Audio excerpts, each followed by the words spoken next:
So hello everyone, Bangladesh রেলওয়েতে যে নিয়োগ বিজ্ঞপ্তিটি প্রকাশিত হয়েছে তার সংশোধিত নিয়োগ বিজ্ঞপ্তি আবার প্রকাশিত হয়েছে।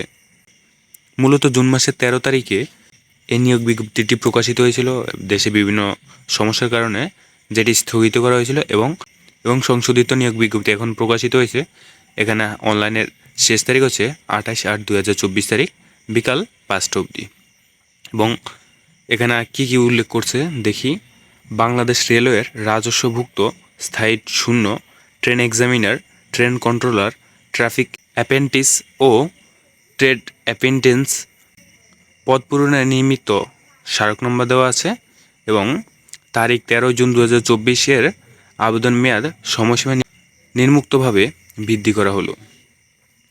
পূর্বে আবেদনকৃত দাখিলে নির্ধারিত সময়সীমা, অনলাইন আবেদনের জমাদানের শেষ তারিখ ও সময় 8/8/2024 বিকাল 5টা অবধি সর্বোচ্চ।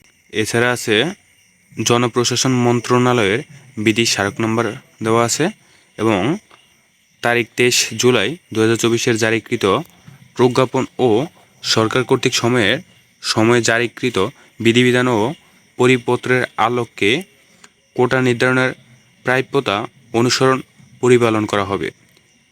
ইতিপূর্বে যে সকল প্রার্থীগণ আবেদন দাখিল করেছেন তাদের পুনরায় আবেদন করার প্রয়োজন নেই। মানে এর আগে যারা অ্যাপ্লাই একবার করেছেন তাদের আর পুনরায় অ্যাপ্লাই করার প্রয়োজন নেই।